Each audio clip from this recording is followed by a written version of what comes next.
Cara. Udah ada papan tulis. Bukan sulap, bukan sihir. Cara rojing. Nah, Geong, tadi yang lu bilang, ya lanjutlah. pada saat gue tanya pecah suara, lu kan bisa pecah suara, aransemen dengan pecah suara kan, SATB, ya kan? Ya, nah itu lu belajarnya dari mana? Kalau belajar sih karena tadi yang gue bilang tuh yang awal-awal karena keluarga lebih cenderung ke musik dan khususnya keluarga itu lebih cenderung ke seni suara, khususnya aransemen. Jadi belajarnya ya sama-sama. Lu diajarin nyokap atau gimana? Justru ini dari kakaknya nyokap. Kakaknya nyokap itu Joseph Tatarang. Oh, lu dapat belajar dari dia. Cara aransemen lagu, notasi lagu nih. Iya. Oke. Belajar dari dia. Berapa lama lu yang belajar? Bisa bikin aransemen berapa lama? Sebenarnya kalau untuk kategori belajar secara belajar yang benar gitu, itu hampir kagak ada. Nah, jadi gimana? Lu kan nggak aransemen lagu, nah kagak ada belajarnya. Maksudnya belajar sama. Lu bisa bikin aransemen lagu 3 bulan kah, 6 bulan kah, setahun kah, 2 tahun kah? Enggak, gua nggak jawab tadi yang terkait. Apa itu? Yang ngajarin tadi kan gue bilang Pak Joseph Tatarang. Untuk belajar secara khusus gitu nggak ada. Cuma karena ini keluarga ini kayak nyanyi vokal grup, ya kan, vokal grup itu kan tadi yang seperti gue bilang, Tatarang Voice, Tatarang Group, Tatarang Voice, itu kita mencoba untuk saling belajar aransemen. Dulu kan, kalau sekarang gampang nih, kita aransemen lagu kirim foto selesai. Nah berarti lu dulu datang ketemu gitu ya? Datang ketemu ke rumah om lu untuk aransemen lagu? Atau enggak juga? Jadi pada saat latihan kah? Pada saat latihan. Pada saat latihan. Nah, jadi om lu bikin aransemen lagu, notasi, lu juga ngebaca-baca di situ. Iya, di situ. Iya. Kalau dibilang belajar sih sebenarnya bukan belajar, awalnya kepo. Kok bisa begini ya? Bisa begini. Nah, kepo kita kan mau tahu nih. Ya kan bahasanya kan kepo kan mau tahu ya. Begitu kita tahu, akhirnya penasaran sampai ke dalam-dalam. Nah, itu baru belajar tuh. Tapi dalam satu sisi belajarnya ya belajar sendiri. Belajar sendiri dalam arti kata nggak egois, kita tanya apa yang kita nggak tahu sama orang yang mengerti. Lebih tahu. Itu. Ini ada yang mau tanya, nggak jadi? Yang tadi udah sesinya udah lewat. Sesi emang ada sesi. Apa coba aja nggak apa-apa kalau kita agak mundur dikit. Oh, udah, nanti aja lah. Ya. Kalau lo ingat. Nah. Keong, di sini ada papan tulis. Nah, tolonglah kasih sedikit bagaimana aransemen lagu. Contoh lagunya Tiap Langkahku. Kita coba aransemen bersama. Cara belajar aransemennya begini. Tiap Langkahku lagu dari KB 188.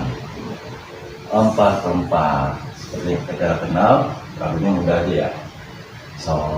Sol, do, mi, sol, la, sol, do, re, mi, dan seterusnya. Pasti lalu pada tahu lah. Nah, cara ngebuatnya gimana? Kalian harus tahu dulu chordnya, main di mana. Kalau kalian main di C berarti kalian harus tahu C, F, G, A minor, E minor, D minor, dan apa saja isinya. Bila mana C, isi notasinya apa aja? Ayo, ini dia. C, isi notasinya do, mi, sol, D minor, re, fa, la, E minor, mi, sol, si, A minor, la, do, mi, G, sol, si, re, F, fa, la, do. Jadi kalian harus tahu dulu isi chordnya C, isi chordnya notasinya apa? Do, mi, sol, kalau C, D minor, re, fa, la, E minor, mi, sol, si, A minor, la, do, mi, G, sol, si, re, F, fa, la, do. Oke, lanjut. Anggap aja ini kita main di C, oke? Nih, C lagi. Sol, do, mi, sol, ini masih di C. Sol, do, mi, sol, mi, la, sol, do, re, mi, la. Nah, ininya di F. C, mi, la, F. F, mi, la, sol, do, re, mi. Kembali lagi ke C. Mi,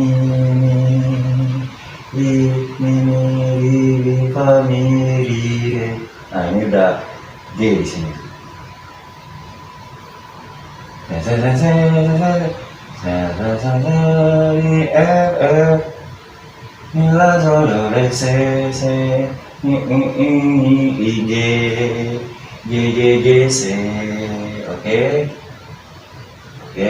Nah, ini yang gue buat ini sopran atau tenor bass, tapi bukan buat paduan suara atau bukan buat choir. Gue buat vokal group. Jadi ini suara soprannya, sopran, ini alto, ini tenor, ini bass. Sopran berarti dinyanyikan oleh suara cewek, alto cewek, tenor cowok, bassnya juga cowok. Ini untuk vokal group dengan aransemen kita suara berdasarkan akord. Tapi sekali lagi saya bilang, ini bukan aransemen paduan suara, ini untuk vokal group. Sol, do, mi, sol, kita baca lagunya.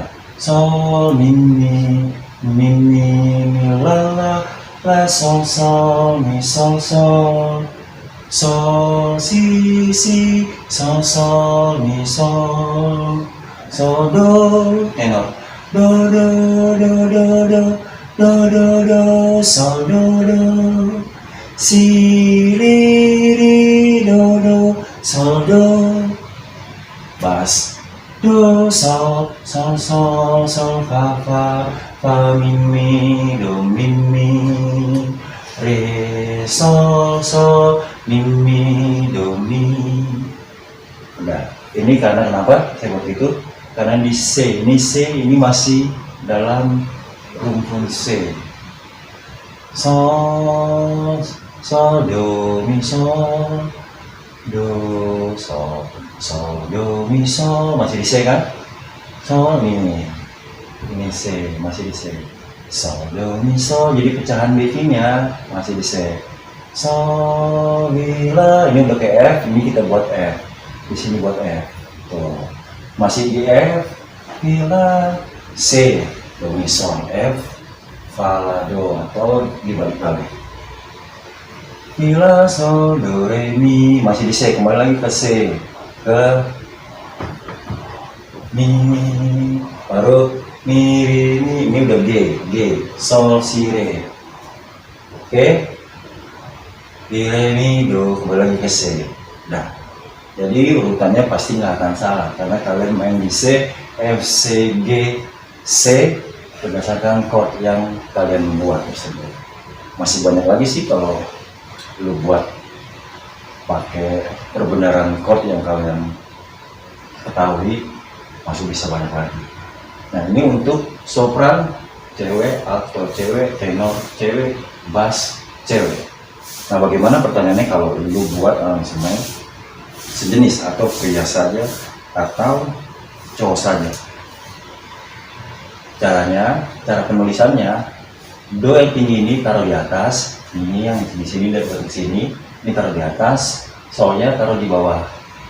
Setelah ini do, kita ganti do, ini sol, ini pindah ke sini, do pindah ke sini, sol pindah ke sini, baru mi yang ini taruh di bawah. Jadi hitungannya dari tinggi, dari tinggi ke lebih rendah, ke lebih paling rendah.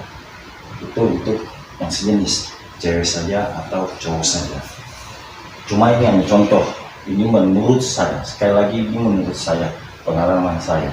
Tapi bila mana lu pada mau ingin buat misalkan tiga suara cewek, suara satu, dua, suara tiga, suara satunya cowok, duanya cowok, suara tiganya cowok, backingnya suara satunya cewek, duanya cewek, tiganya cewek, backing, ya itu boleh saja, tidak ada salahnya kalau untuk lagu. Itu sih gue saranin. Tapi kalau untuk yang bicara harmoni, ada baiknya menurut saya kalian buat seperti ini. Cukup simpel kan? Sebenarnya gampang. Kalau untuk mengenal kepala lu, saya sarankan, gua sarankan untuk mengenal isi chord, notasinya apa aja, dan kalian perkaya isi chord. Mudah dan selalu harus tetap belajar.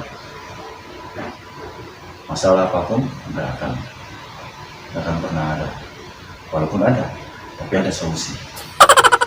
Tapi berlanjutnya, kalau lu pada ingin belajar aransemen, lu pada harus klik subscribe, like YouTube gua di Harmoni Vokal Group. Harmoni pakai Y, penjara bahasa Inggris. Oke, udah segitu aja. Thank you.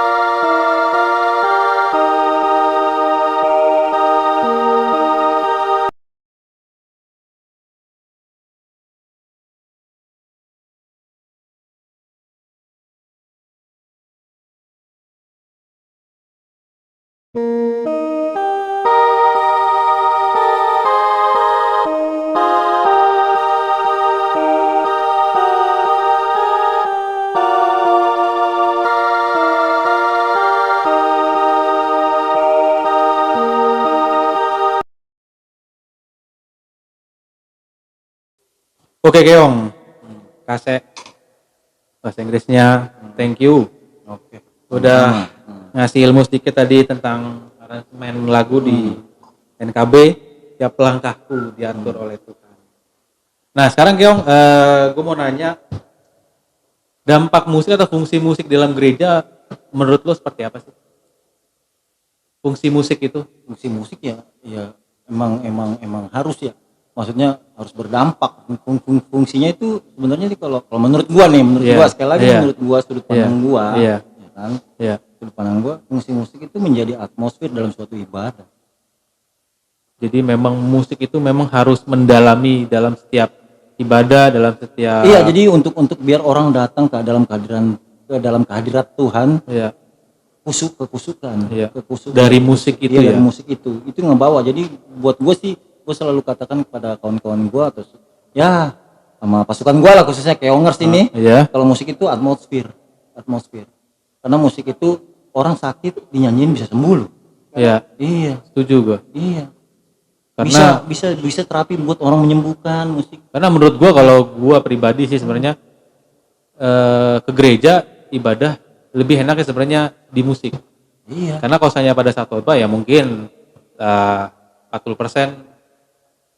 50% lah yang gua serap ambil. Tapi kalau dari musik kan ketika kita menyanyinya dengan hikmat, apalagi dengan tadi yang lagu notasinya yang betul, itu kan benar-benar ibadah itu kita enak. Iya. Itu atmosfer lah, pokoknya atmosfer untuk mengangkat kita untuk lebih lebih supaya kita bisa fokus pada Tuhan ya. Iya. Pada saat masuk kita dalam beribadah. hadiratnya ya. Nah, berarti lu setuju dong ketika dalam sebuah lagu, apalagi lagu rohani, itu harus dinyanyikan dengan baik dan benar.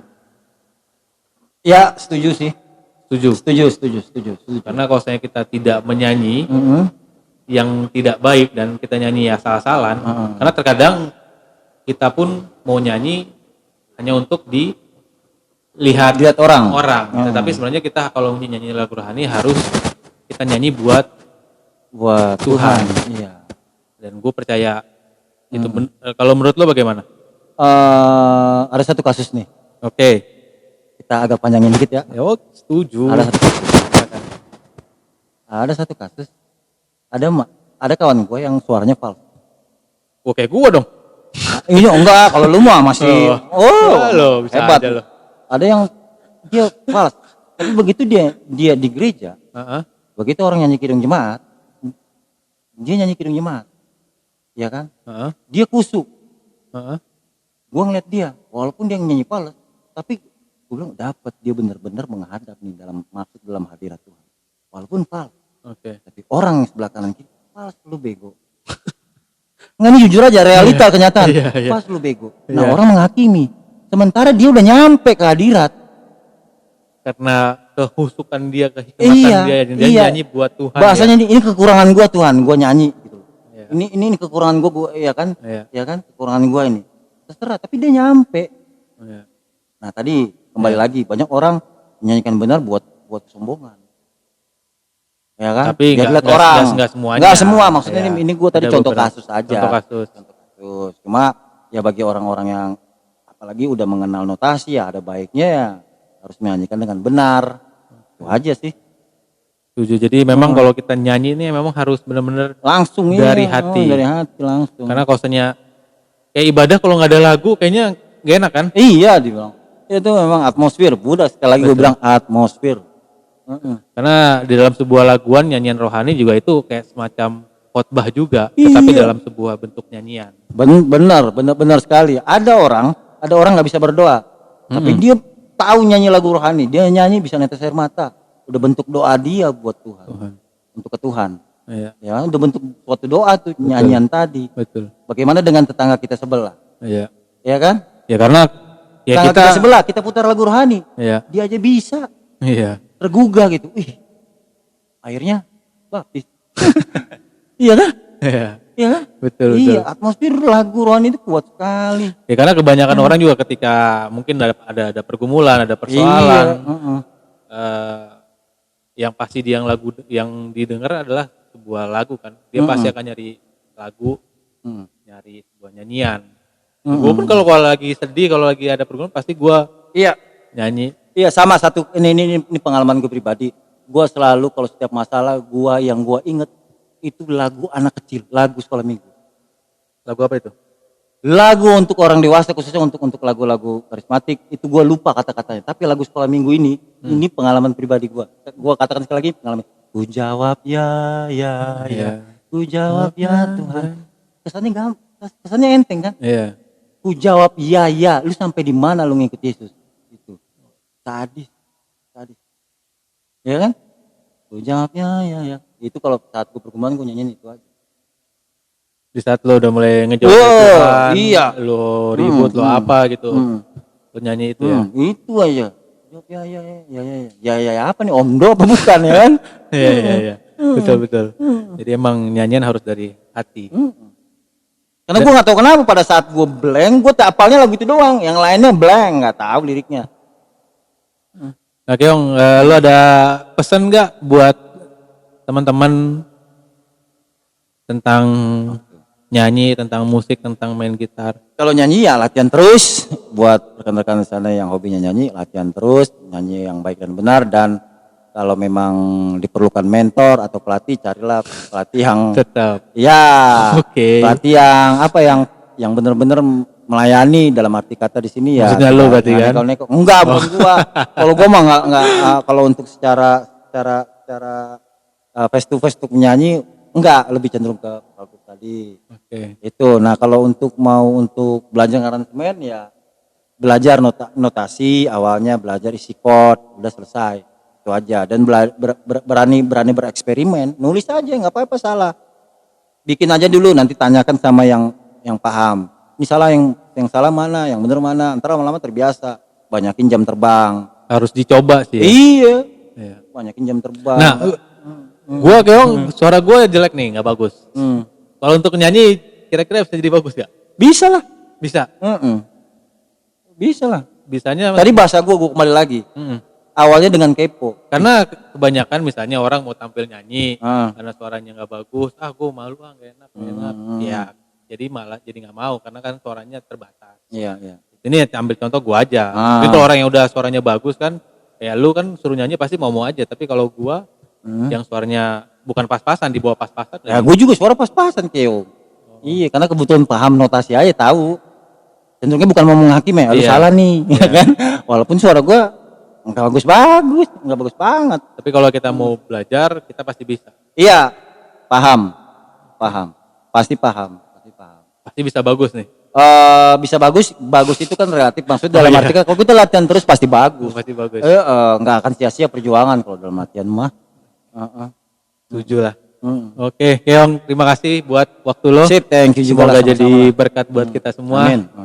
Oke, sampai ketemu lagi di acara atau di tema-tema selanjutnya. Oke, God bless Keong. Thank you. Thank you. Sama-sama. Oke.